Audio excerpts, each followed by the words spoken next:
Assalamualaikum sahabat Muza TV. Mimin pada kesempatan ini menceritakan tentang berkah istiqomah di bulan Rajab.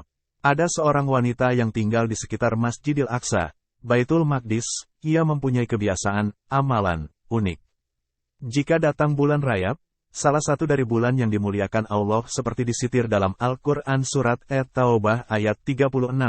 Ia itikaf di Masjidil Aqsa dengan memakai pakaian, selimut, bulu, pakaian paling sederhana saat itu, dan ia membaca zikir surat Al-Ikhlas sebanyak 12.000 kali. Ia tidak pernah meninggalkan kebiasaan amalannya itu setiap kali bulan Rajab datang, hingga kematian menjemputnya.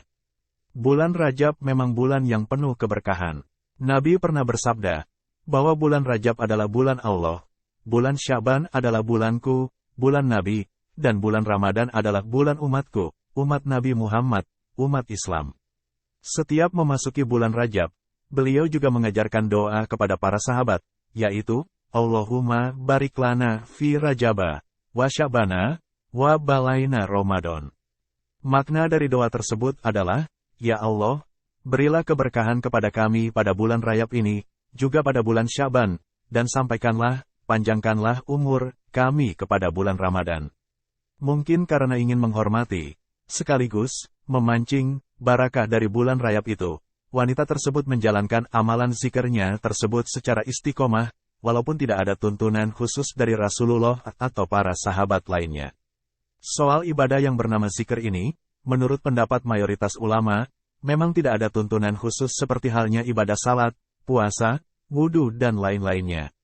Setiap orang bisa mengamalkan zikir kapan saja, di mana saja dan sebanyak apa, sesuai dengan keadaan dan kemampuannya, tidak ada batasan khusus. Perintah Al-Quran dalam berzikir hanya bersifat global, Ya ayyuhal lazina amanuzkurullaha zikran kasiran, wasabihuhu bukratan wa asila.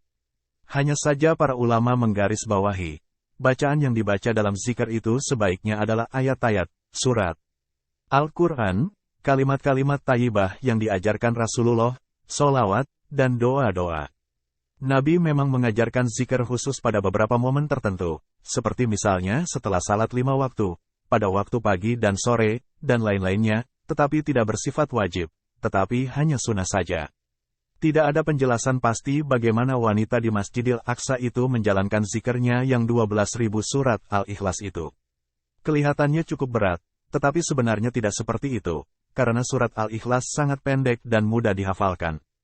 Kalau dijalankan selama sebulan, asumsi sebanyak 30 hari, sebenarnya tidaklah terlalu berat.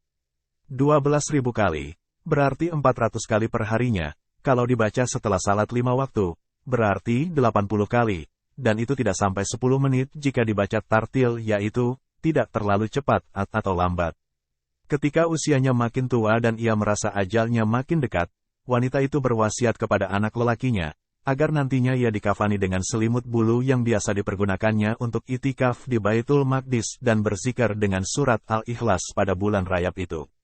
Atau paling tidak, selimut bulu itu disertakan, ikut dikuburkan, ketika ia dimakamkan. Ketika wanita itu meninggal, anak lelakinya itu malu untuk mengkafaninya dengan selimut, pakaian, bulu itu, yang keadaannya sudah tua dan kumal, apalagi ia termasuk orang yang berkecukupan. Ia membeli kain yang berkualitas bagus dan berharga mahal untuk mengkafani jenazah ibunya. Pada malam harinya, anak lelaki itu bermimpi bertemu ibunya dalam keadaan marah. Ibunya itu berkata, Aku tidak senang kepadamu karena kamu tidak mau melaksanakan wasiatku. Anaknya itu terbangun dalam keadaan ketakutan. Ia segera mengambil selimut bulu milik ibunya dan segera berangkat ke pemakaman dengan membawa cangkul, atau alat penggali. Ia terus menggali sampai kedalaman tertentu. Tetapi ternyata ia tidak menemukan jenazah ibunya. Ia kebingungan sekaligus ketakutan, jangan-jangan ini akibat kesalahannya juga karena tidak melaksanakan wasiat ibunya. Tiba-tiba terdengar hatib, suara tanpa wujud, bergema di sekitarnya, Tidakkah kamu mengetahui bahwa sesungguhnya orang yang berbakti kepada kami dalam bulan Rajab, tidak akan kami biarkan sendirian.